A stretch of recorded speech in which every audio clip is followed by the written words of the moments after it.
Hi viewers, this is MK. இன்றைக்கி என்ன பார்க்க போகிறோன்னா, டேஸ்டான பாலக்கீரை எப்படி செய்யலான்னு பார்க்கலாங்க. இந்த மாதிரி செஞ்சு கொடுத்து பாருங்கள். வீட்டில் இருக்க எல்லாருக்குமே சும்மா வேறு லெவலில் இருக்குதுன்னு சொல்கிற அளவுக்கு இருக்குங்க. வாங்க எப்படி செய்யலான்னு பார்க்கலாம். இந்த மாதிரி பாலக்கீரையை தனித்தனியாக நல்லா க்ளீன் பண்ணி எடுத்துருங்க. மண் இருக்குங்க, ஸோ அதனால் நல்லாவே பார்த்து க்ளீன் பண்ணிக்கோங்க. இலை மேலே இருக்க மண்ணெல்லாம் இல்லைன்னா நறுன்னு இருக்கிற மாதிரி இருக்கும். ஸோ இந்த மாதிரி க்ளீன் பண்ணி தனியாக எடுத்து வச்சிடலாம். எடுத்து வச்சுட்டு இந்த மாதிரி ஸ்லைஸாக பொடிசாக கட் பண்ணி எடுத்துக்கலாங்க.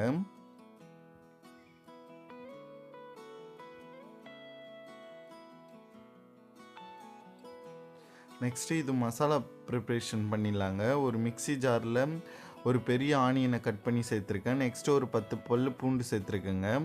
நெக்ஸ்ட்டு வீட்டில் யூஸ் பண்ணுற குழம்பு மிளகாத்தூள் ஒரு 1.5 ஸ்பூன் இதோடு சேர்த்துடலாங்க.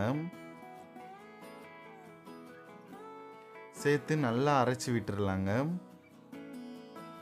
பாருங்கள், இந்த மாதிரி நல்லா மசாலாவை அரைச்சி தனியாக எடுத்து வச்சிடலாம். நெக்ஸ்ட்டு ஒரு கடாயில் தேவையான அளவு எண்ணெய் சேர்த்துடலாங்க.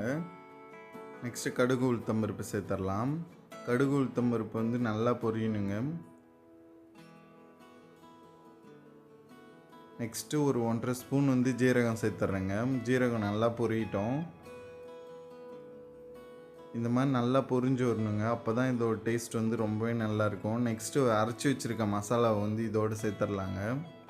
என்னடா இது சிம்பிளாக ரொம்ப சிம்பிளாக இருக்கேன்னு யோசிக்காதீங்க. கண்டிப்பாக நீங்கள் ஒன் டைம் இந்த மாதிரி ட்ரை பண்ணுங்கள். சும்மா வேறு லெவலில் இருக்கும்.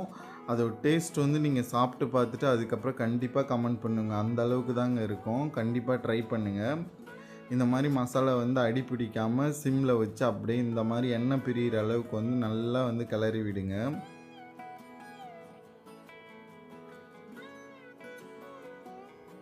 நல்லா அதோட பச்சை வாசனை போகிற அளவுக்கு இந்த மாதிரி கிளறி விட்டுட்டு நெக்ஸ்ட்டு பொடிசாக கட் பண்ணி வச்சுருக்க கீரை இதோடு சேர்த்துடலாம். கீரையை நல்லா அலசிடுங்க.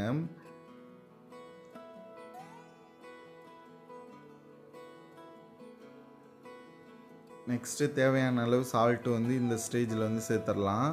நான் மீடியமான அளவே சேர்த்துருக்கேன். ரொம்ப அதிகமாக ஆயிடுச்சுன்னா கீரை கொஞ்சம் அதிகமாக தெரியுங்க பார்க்கும்போது. வதங்கின உடனே ரொம்ப கம்மியாயிடும். ஸோ உங்களுக்கு கொஞ்சமாக சேர்த்துக்குங்க. அதுக்கப்புறமா கீரை நல்லா வதங்கின அப்புறம் இறக்குற ஸ்டேஜில் எவ்வளோ உப்பு உங்களுக்கு தேவைப்படுதோ அந்த அளவுக்கு நீங்கள் சேர்த்துக்கலாம்.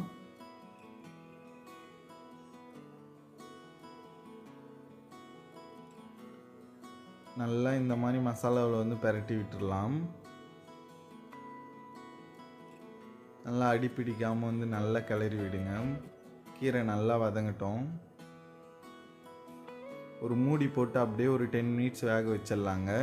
வேக வச்சா இந்த மாதிரி ஸ்ட்ரக்சரில் கிடச்சிடும். நெக்ஸ்ட்டு கொஞ்சம் மஞ்சத்தூள் சேர்த்துடலாம்.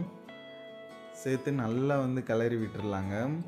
நெக்ஸ்ட்டு ஒரு மூடி போட்டு அப்படியே ஒரு 5 மினிட்ஸ் அப்படியே விடலாம்.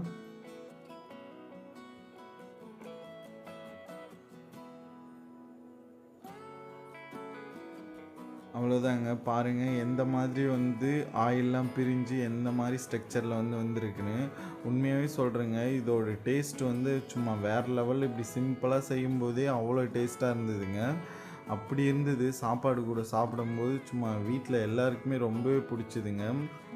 கண்டிப்பாக இந்த மாதிரி செஞ்சு பாருங்கள். செஞ்சு பார்த்துட்டு கண்டிப்பாக கமெண்ட் பண்ணுங்கள். இந்த அளவுக்கு திக்னஸ் வர வரைக்கும் நல்லா வதக்கி விட்டுறலாங்க.